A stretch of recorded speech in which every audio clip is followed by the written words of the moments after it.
अब ते बात आते एक बार अपन ने तो 10,000 बार कर लो, अपनो तो उद्धार हो ही जे। अबे नहीं भाव, हाँ वो एक बार के सुनाव लेने, अबे तो अपन ये सुनाव ले रहा बिल्कुल आत्मा की बतज्जो। अब जैसे हमको जब हम सांची कह रहे कि झूठी झूठी आए, फिर एक आध और मिल है यार तुम दिखाते, अरे यार भज्जा का बताएं, मिल भली नहीं पाए मन तुम हो हमें प्राणों से प्यारे। कहूं हमने 10 आदमों में गड़ा कोटा में जा कह दई कि तुम हमें प्राणों से प्यारे, तुम हमें प्राणों से प्यारे। कहूं हमारे प्राण सोच ले वे कि जब गड़ा कोटा में हमसे प्यारो मिल गओ तो हम चले फिर हमाओ का हुज्जे। जैसे हम संसार से झूठ बोल रहे हैं, ऐसे ही अभी हम भगवान से भी झूठ बोल रहे हैं। अभी हम भगवान से ऐसे ही झूठ बोल रहे हैं। गीता में भगवान कहते हैं अनन्याश्चिन्तयन्तो माम ये जनहा परुपासते तेषां नित्याभियुक्तानां योगक्षेमं वहाम्यहं सर्वधर्मान् प्रत्यज्यो मामेकं शरणं व्रज। हे अर्जुन, बस एक बार कह दे कि तू मेरा मैं तेरा, सारा झगड़ा खत्म। परीक्षित जी बड़े प्रसन्न भय, कलयुग से बोले हम तुम्हें 4 जगह दे रहे, दूतम पानम स्त्री आसूनम। कलयुग बोलो कहते तो हम पे एलआई से हैं, जहां हम नहीं रहते तो ये काम होता ही नहीं। एक आध अच्छा सो कमरा दे दे, मेहमान आ जाए तो एक आध रुकबे। अब परीक्षित जी तो भारी खुश हो गए थे, बोले जाओ हम तुम्हें स्वर्ण में बांस देते हैं। अब यहां एक बात समझना, सब विद्वान बैठे, अच्छे सब छात्र बैठे हैं, सब पढ़ने लिखने वाले हैं। इसी भागवत जी में आप खोल के देख सकते हैं, पहले स्कंद में लिखा है कि सोना माने कलयुग। और भैया इसी भागवत के 11वें स्कंद के 16वें अध्याय के 18वें श्लोक में लिखा है धातु नाम अस्मिन कांचीनम। भगवान कह रहे सोनो माने हम। अब अपन का मानेंगे, क्यों महाराज जी लिखा है अब अपन का मानेंगे। यही भागवत में लिखो कि सोनो माने कलयुग, और यही में लिखो सोनो माने भगवान। अपन तो फंस गए बीच में, हम क्या माने। वेद व्यास जी से कहा अब हम क्या माने। व्यास जी बोले अब लिखो ही गाओ। अरे बोले तो निर्णय, बोले अब तो हाई कोर्ट को निर्णय सर्वमान्य रहे। उस सब ग्रंथों का हाई कोर्ट कौन है कि छायाहू शास्त्र सब ग्रंथन को रस। समझ गए होंगे हाई कोर्ट कौन है, रामचरित मानस। वो जज कौन है, गोस्वामी तुलसीदास जी महाराज उस हाई कोर्ट के जज हैं। केस लग गया, और केस लगा तो कहा गया कि ये चौपाई गलत लिखी गई, और इस बात उन्होंने डबल लिख दी है। गोस्वामी जी बोले कोई दिक्कत नहीं है, एक चौपाई निकाल लो, अब फैसला ले लो। हाई कोर्ट को फैसला आ गया कौन सा कि तुम ही निवेदित भोजन करही, अब प्रभु प्रसाद पट भूषण धरहि। देखो संसार की हर वस्तु में दोष है। गोस्वामी जी लिख रहे हैं जड़ चेतन गुण दोषमय। संसार की कोई वस्तु नहीं जिसमें दोष ना हो। ये माताएं भी गाती हैं तुम्हें मैं क्या चढ़ाऊं भगवन, तुम्हें मैं दूध चढ़ाऊं तो बछड़े का जूठन है, तुम्हें मैं जल चढ़ाऊं तो मछली का जूठन है, तुम्हें मैं फूल चढ़ाऊं तो भौरे का जूठन है। हर चीज में दोष है, पर उस वस्तु का दोष तब खत्म होता है जब हम उस वस्तु को भगवान से जोड़ देते हैं। उदाहरण ऐसे ले लो, एक बाल्टी पानी रखो यहां और उसमें अपना कुर्ता निकाल के धो लो। अब उस पानी को कहां फेंकोगे? तुलसी में डालोगे, नाली में फेंकोगे, नदी में? अब उसी बाल्टी के पानी में ठाकुर जी को उठाओ और इनके चरण धुला दो। अब उस बाल्टी के पानी को नाली में फेंकोगे, फिर तुलसी में डालोगे। पानी वही था, कपड़े से जुड़ा तो नाली में चला गया, भगवान के चरणों से जुड़ा तो चरणामृत। ऐसे ये जीव है, संसार से जुड़ेगा तो नरक में जाएगा और भगवान से जुड़ेगा तो तुलसी के स्वामी नारायण के चरणों में चला जाएगा। बात जुड़ने की है तो समझ में आ गया। सोनो माने भगवान के, सोनो माने कलयुग। अच्छा हाथ उठाओ, कौन कौन को समझ में आ गया?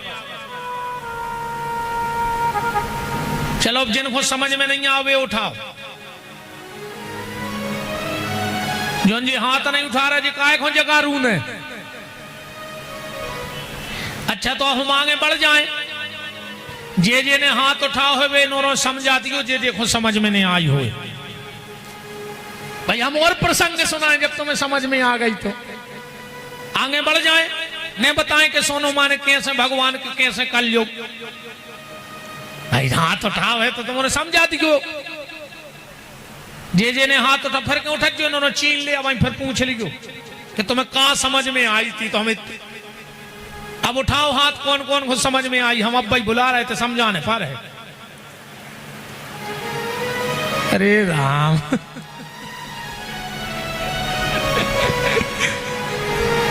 अरे तुम्हारे तो भज्ञा देवता है, सब समझ गया है। जय बड़ी प्यारी लगा था जी तो हमें सब जब सामने बैठा थे। चलो तो भैया जे देखो समझ में आ गई वे ने समझ गयो, जे की समझ में नहीं आई वे तो समझ आई ले।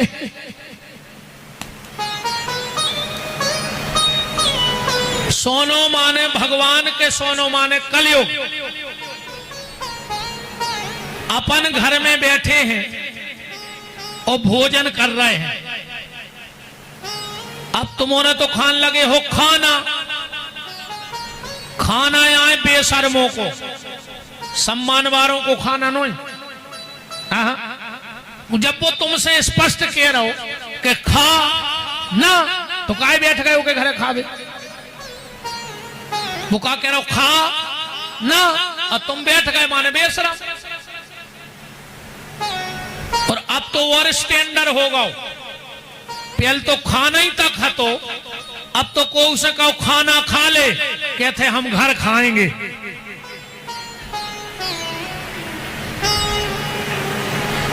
का खान लगो आदमी, घर खाएंगे। अच्छा ऐसे रिश्तेदारों जब बुलाओ चाहिए, जब भार्गव जी कुटी करवा देवे वो पुरानो मकान पटकने हुए। सुन रिश्तेदारों बुला ले, जो तुम मलमा खा ले, तुम ईटे खा ले, खूब लगे रहते कि घर खाएंगे घर खाएंगे। अब खा ले कज्जो जो लाओ। अरे घर ने खाओ, दद्दा रोटी खाओ, वे इतनी महंगाई नहीं है। ये को देखो वही कहते घर खाएंगे। अब हम तो भज्जा तन्नक सो बनाए हैं, बहुत बड़ो तो है ना, जब मंच तो बड़ी है मूरे घर से। हाँ जब मंच का डबल न करे हमारे मकान से। हाँ जे जाने गए उन्हें से पता है, हमारे मकान से जब मंच डबल तो कौत्ते वाले में फंस जाए। अब हमारे तो यहाँ उन्हें रोज जजमान जे को सपन कहो भैया भोजन कर ले, कहते गुरु जी घर खाएंगे। हम कहते निकरवार 20 साल में इतनी जगह बना पाए। कहूँ दो ईंटें खे हो तो बामन मार जे कहाँ नो ले आए।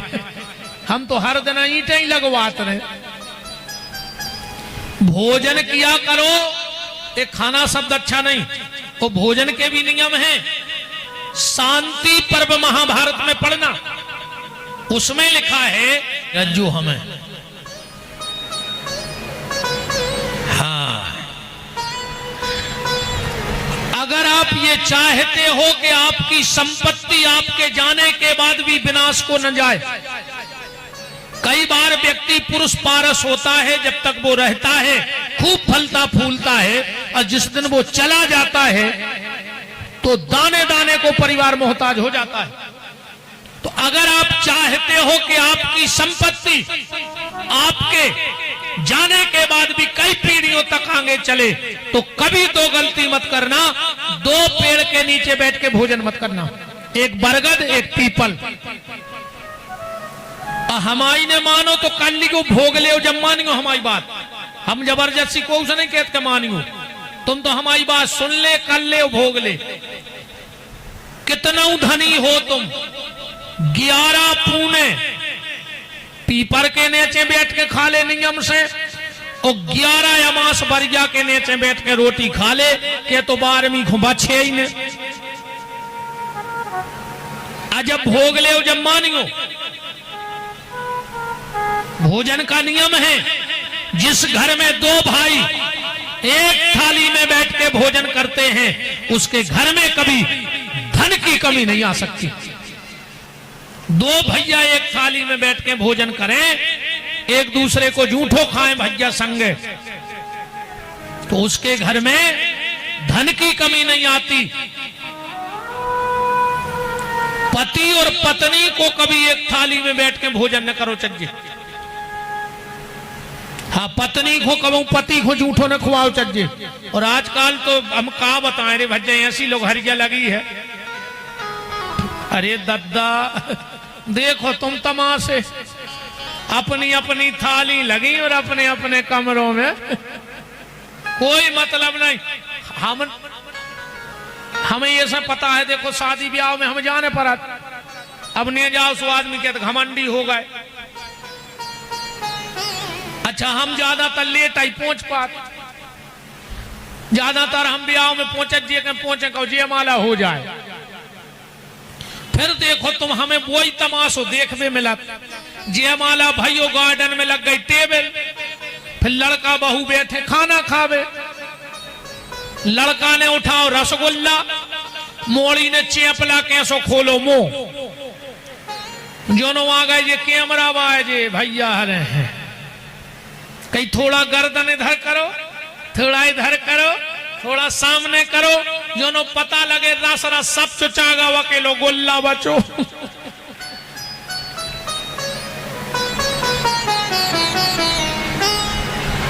होता है कि नहीं होता है ऐसा? पति पत्नी को एक थाली में बैठ के भोजन नहीं करना चाहिए। और जो पिता जब तक बेटी का विवाह ना हो, या बेटी जब भी ससुराल से मायके आवे, और अगर वो बेटी अपने बाप को अपना जूठा खिलाती है, तो उसके बाप की अकाल मौत नहीं होती। बेटी की जूठन में इतनी ताकत है कि अगर वो चाहे तो अपने बाप की अकाल मौत टाल देती है। इसलिए बेटियों से निवेदन है, अपना जूठा अपने पापा को जरूर खिलाना।